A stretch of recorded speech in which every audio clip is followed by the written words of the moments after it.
In today's video I'm going to take a look at the standard contract for sale of a residential property in Ireland.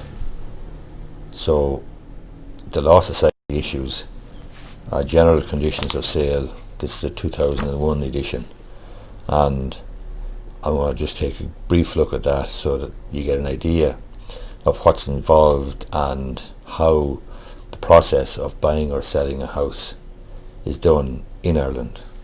Firstly, it's a standard edition, Law Society of Ireland General Conditions of Sale 2001 edition. This is the most recent edition. On the front page then it just says who the vendor is, who the auctioneer is, who the purchaser is. This page then is important insofar as it contains the 3 P's, the parties, the price and the property, and that's important.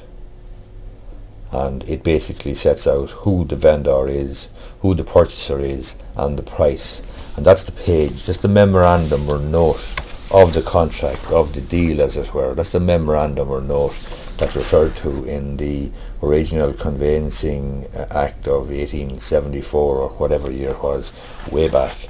And that's the memorandum or note which evidences the existence of a contract between the parties. Without that there's no contract for the sale of land, and the sale of land, remember, must be evidenced in writing. So the evidence in writing must be some form of a memorandum or note in writing for the sale of land, and it must contain some basic particulars like the parties, the property and the price. That's the 3 P's. This page then is the particulars and tenure. Okay, so the particulars is essentially the details of the property, what property is being sold. So it'll describe the property, so it'll say all that and those, the property known as number 1 Main Street, Enfield, County Meath, or whatever. And it'll say then held in fee simple, or if it's a leasehold, a long leasehold, it might say held under a long lease for 500 years from whatever date to whatever date. That would be the situation regarding an apartment. We move on then, the next page then is the searches schedule. That's of no real interest or relevance, quite frankly. It's never filled out. The next page, or 2 pages, is important. You'll see there special conditions. This is important because remember at the outset I said that the contract for the sale or purchase of land is a Law Society standard issue contract. The standard issue contract contains the general conditions which are used between the parties and which are in widespread use in conveyancing in Ireland. However, how the contract is customised or made bespoke to a particular transaction will come down to the special conditions. So this is the special conditions. In this particular contract there is 6 special conditions. Some contracts have more, some contracts have less. The type of thing that would be in the special conditions would be the title shall commence with certified copy folio, etc., etc. The vendors will pay the local property tax and it will be apportioned at the end when we're completing the sale. The property is subject to a deed of mortgage or charge in favour of a particular bank, and an undertaking will be accepted to discharge that charge on completion. They are the type of special conditions you're going to come across. After that then you're looking at the general conditions, and the general conditions in the Law Society standard issue contract number 47 general conditions.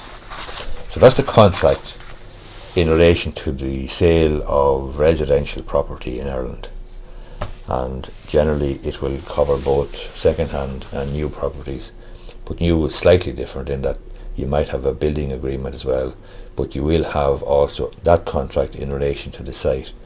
But just to get back to the residential second-hand property, that's the contract that you're going to be looking at.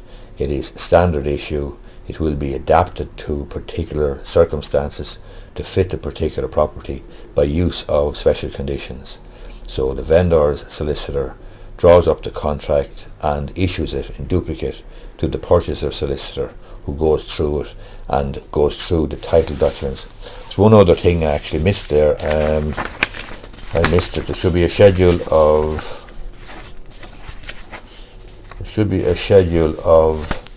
title documents, supporting title documents, document schedule, and normally this would be, that's it there, but normally it would be in the contract. So basically the contract is issued with some copy title documents, and the copy title documents are scheduled or listed in the contract.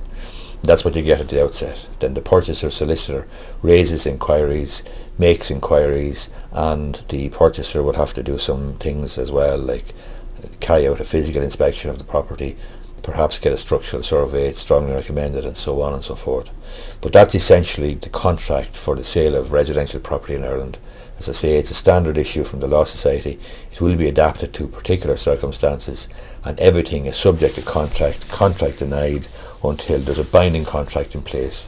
And there's only a binding contract in place when the vendor, having received the two contracts back from the purchaser signed, when the vendor executes or signs the contract, only then is there a binding contract in place between the parties. At that point then they move towards completion. I want to just clarify something that I said in the video there about the contract. The front of it says that it's Law Society of Ireland General Conditions of Sale 2001 edition, and the back of it says 2019 edition. There is of course a 2019 edition, and the other solicitor who issued this obviously took an old 2001 front page and stuck it onto the 2019 edition of the Law Society contract. It is important that you get the right contract, the right edition of the contract, the 2019 version, and that is the appropriate version, not the 2001 version to which I referred earlier, because I was simply reading it off the front of this, and I'm going to ask the other solicitor just to do us a page, 2019 page, to stick on the front of that. Hope you find this video useful.